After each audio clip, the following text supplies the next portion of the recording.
Everything about UK is bills, bills, bills. So if you're currently in the UK or you're planning to move to the UK, watch out for these bills this April.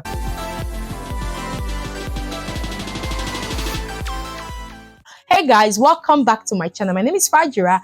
If you're seeing this beautiful face for the very first time, I'm so happy to have you all in our beautiful family. For my returning subscribers, thank you for always coming back to watch my videos. I really do appreciate. God bless you.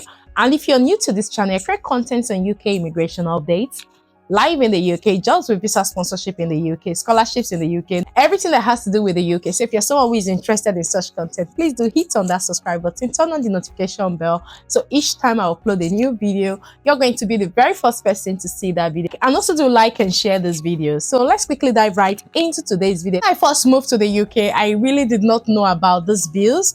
And one of the things I do on this platform is to bring everything I did not get during my time to you guys so you can be prepared. So like we all know that the UK bills increases on yearly basis. Some even landlords increase their rent. So these are the 7 bills that have gone up this year, and also what you can do about them to reduce the impact on your household. Just as you can see on my screen, the start of April means several bills are going up, putting extra pressure on household finances. For some payments, such as energy, water, or broadband, there are things you could do to reduce the impact of price rises. Here are 7 ways you could be affected by this increment. Next on my list is water bills. Water bills for households in England and Wales are going up by £10 per month on average. So if you were paying, let's say, £30 before, you're going to be paying extra £10, making it £40 moving forward. However, there's a lot of variation depending on your supplier. For example, the annual Southern water bill is jumping from 47% to 703, while Anglian water customers are paying 19% more, or £626 per year. The increase are being front-loaded for the next 5 years, meaning the biggest rise is coming this year.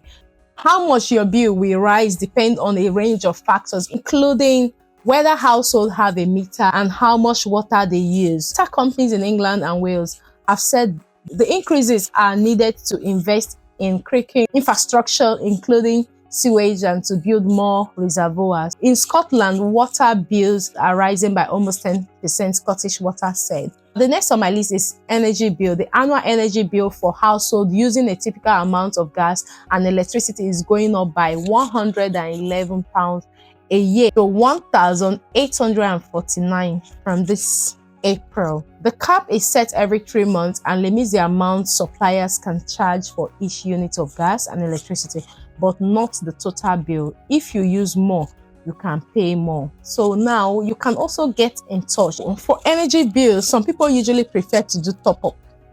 Yeah, so if you want to try top up, that's another option, which means that whenever the bill is about to end. I think when I was a student, we did top up and we realized that the top up was more economical for us, because when we are going out, we turn off everything apart from the fridge. Then at the point it gets to, I think, £25 minimum, we top it up again, compared to when we were paying our bills every 3 months. I'm not saying you should try the top up, but you can look at it. And also for the water bill as well, you can ask for a meter. Whatever you're using will be recorded in the meter. Third on my list is council tax. Council tax is something you cannot run away from. If you're a student, you don't pay council tax till you have completed your studies. It is likely the tax you pay to your local authority is going up. In England, local authorities with responsibility for delivering social care can increase council tax every year by up to 4.9% without triggering any referendum or local vote. Now, this is a bill you cannot negotiate, but if you are a student, you don't pay your council tax till you've completed your study. I remember when I was a student, I thought that I'm not supposed to pay till my student visa expires, and by the time I knew it, they sent me council tax of 3 months. Now, where they count it from, the day you submit your dissertation is the last day of your study in the UK. So even if you've submitted your dissertation, I think I submitted mine in August and I still had my visa till January.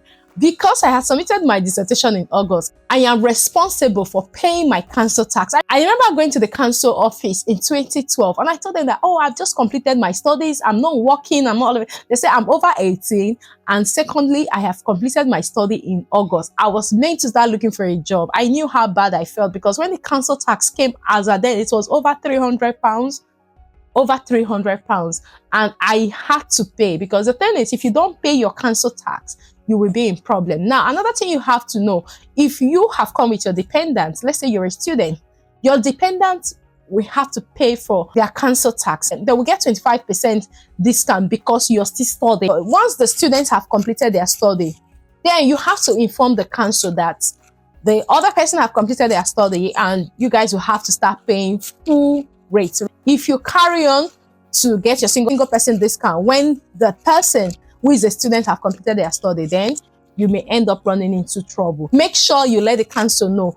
And if you're a student and you're told to pay your council tax, you need a letter from school.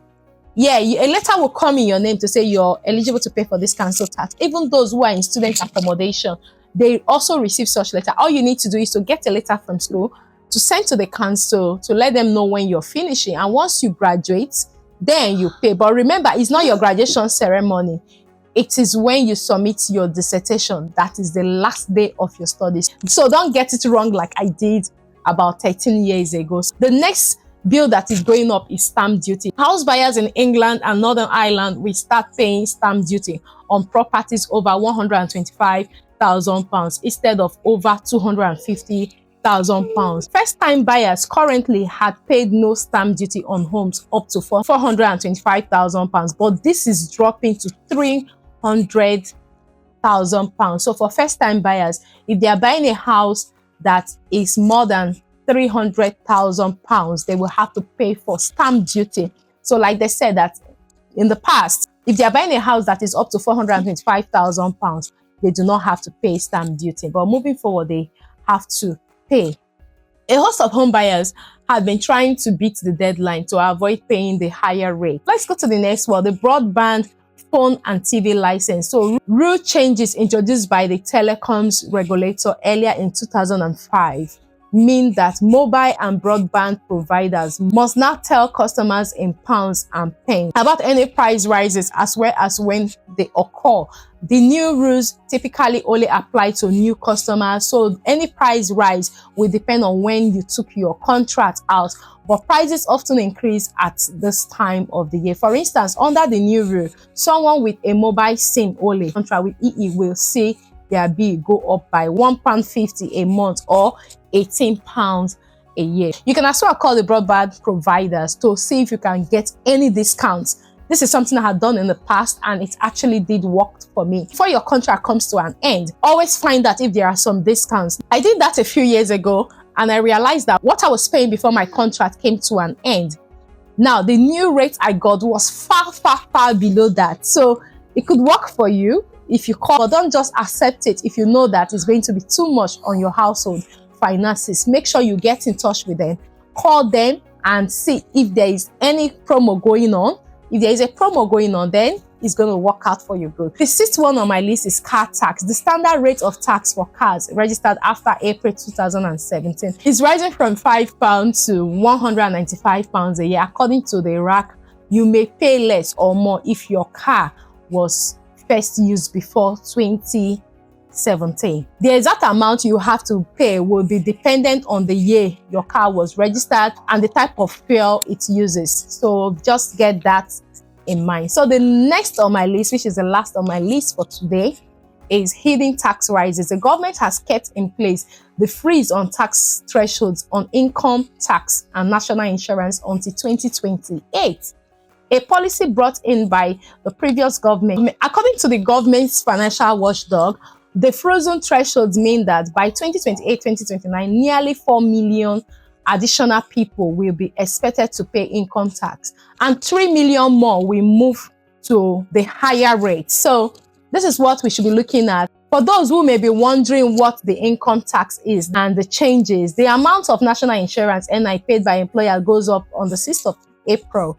So what the employer pays. So for workers, the main rates of NI and income tax are not increasing However, many people will pay more tax overall because the point at which people start paying or move to higher rates have not increased in line with inflation. Government uses national insurance contribution to pay for benefits and to help fund the NHS. For those that want to know what the national insurance payments are used for, as you can see, what is national insurance and what does it pay for? So government uses national insurance contribution, which is the NICS, to pay for benefits and to help fund the NHS. It is paid by employees, employers, and the self-employed across the UK. Those over the state pension age do not pay it even if they are working.